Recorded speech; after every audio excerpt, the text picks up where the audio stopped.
Muthikabu wa kanitha wa Gatoreki Diocese ya Naikuru Cleopas Oseso ni uretie thirikari irumanĩrĩrie ciugo na ciĩko bara-inĩ ya kũhũrana ũici wa mahiũ thĩinĩ wa kaunti ya Baringo. Akĩaria igongona-inĩ rĩa gũcokia ngatho thukuru-inĩ wa airĩtu wa Ruth Kiptui Kasok, Muthikabu Oseso augĩte nĩ ũndũ wa ihoru kuona gĩtangĩko gĩkĩ gĩkoretwo gĩgĩthiĩ na mbere kwa ihinda rĩa mĩaka 5 rĩu gĩtarĩ kĩona kĩhonia gĩa gũtũũra. Mũmbunge wa Baringo ya Rũgongo Joseph Makilap no kinioretie arutani matigatume arutwo mĩciĩ makagĩre bithi mwena ũyũ tondũ mĩciĩ aingĩ nĩ ĩthũkangĩtio nĩ aici a mahiũ na aciari ao makorĩra kambeini cia ethari ngũĩ. Tungependa kuanza kuuliza serikali ikaweza kuzingatia jambo hili la ukosefu wa usalama.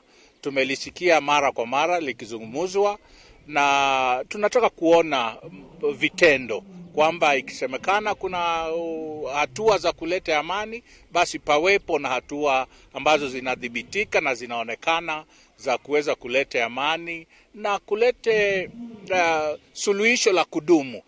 Mara tunaona kwamba jambo la usalama linazungumziwa, kunakuwa na usalama kwa muda mfupi tena hali hiyo inarudi. Tungependa kuona kwamba kama ni mazungumzo yanahitajika ama mambo mengine yote ambao washikadau wote wanaweza husika, ili tuone kwamba sehemu hii ni vipi tunaweza kufanya ili pakaweza kuwa na amani ya kutosha. Na all principles na waomba wanafunzi ambao wanatokea sehemu ambayo iko vita, pale kuna human displacement, pale wazazi yao hawako kwa manyumba, pale wanafunzi walitoka akikuja shule, those who are displaced in Saimosoi and Bartabwa, those children from those places, let us not send them home, because their home where they came from is no longer their home that they were before.